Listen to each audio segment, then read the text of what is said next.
So today we're going to be doing is working on a drawing of some hands.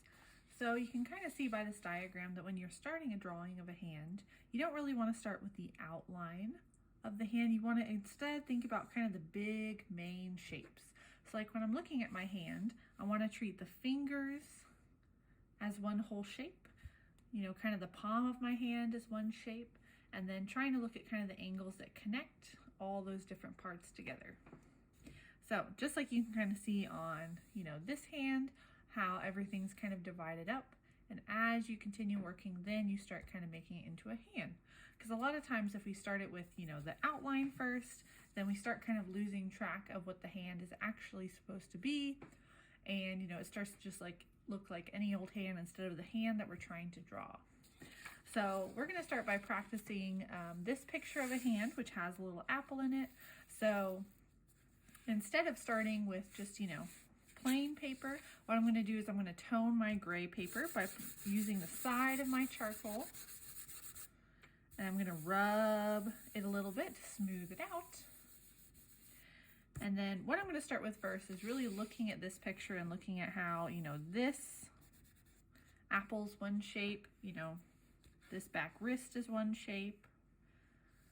This top of the hand, and then the fingers. So I'm actually going to start it with kind of my circle, and then I'm going to start kind of doing the angles of my hand.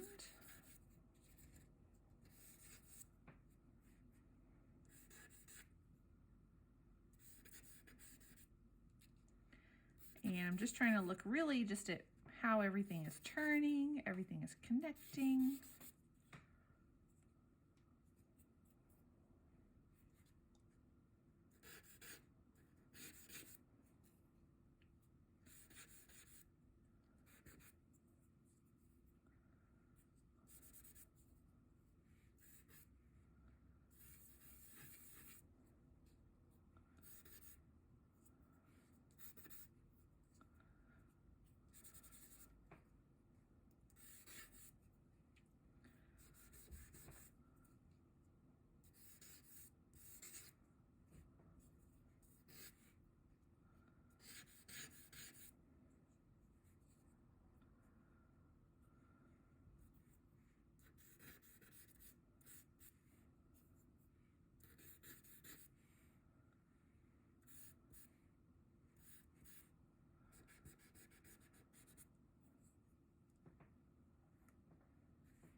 So, and at first I'm just trying to get the main gesture and kind of the idea of, the type of hand position I'm going for. So if at first it doesn't look the greatest, that's totally fine. Because that's why charcoal is so easy to erase and forgiving. And again, it's really good to look at the negative spaces, like the space in between. Trying to look at how those fingers are interacting with the apple. And then my finger, I think, still needs to go down a little bit more.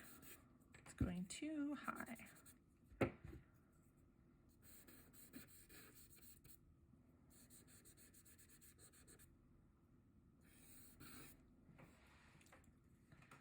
So once I had a basic outline, then I could start, putting in some of the shadows.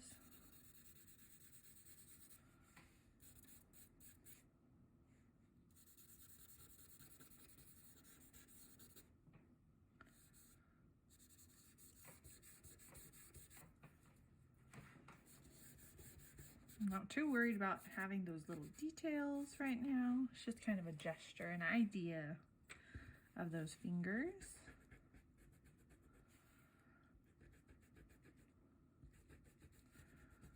I can use my eraser to start lifting up things that I might have been missing.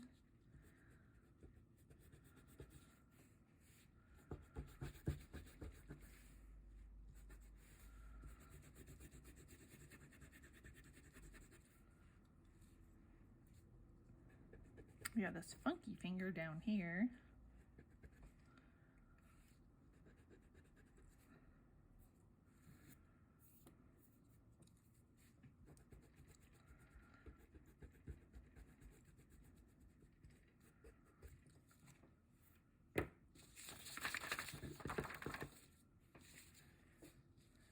And then once you have kind of the main shapes and highlights on your drawing, what you can do next is start coming in with your charcoal pencils. So charcoal pencils are really good for getting detail. Like this is a white charcoal pencil, and this is really great for, you know, those highlights, especially since I'm working on gray paper. You know, the highlights can only get so bright just due to the color of the paper. So I'm going to take my white charcoal, and I can use this to just kind of slowly, you know, start putting it on the top of my fingers. Very, very lightly.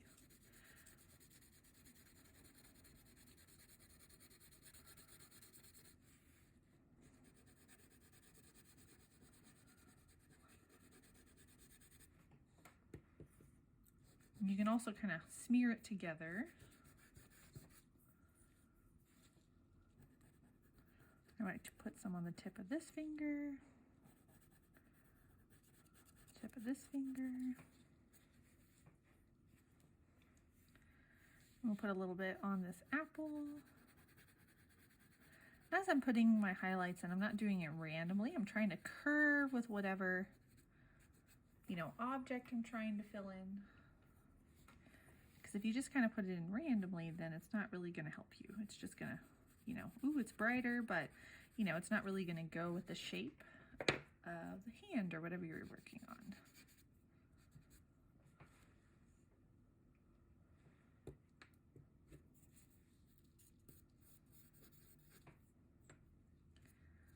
Yeah, and then with charcoal, if you want to try and get more detail, that's where these pencils come in very, very handy. So even like the black pencil, I could use that for like the stem. The only issue though is with charcoal pencils, they're a little bit harder to erase. So you can't just come in and just erase them like you would the vine charcoal, which is good sometimes if you're kind of having to blend around them, or you're worried about some details smearing. That's what that's really good for.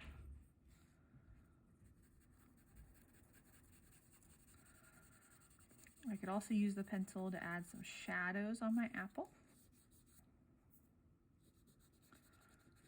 And use my finger.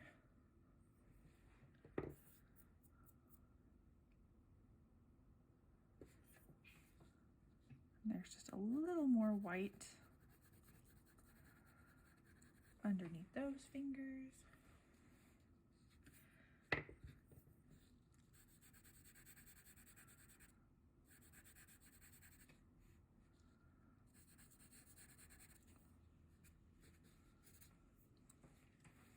So that's kind of one way to start a kind of gestural drawing of a hand.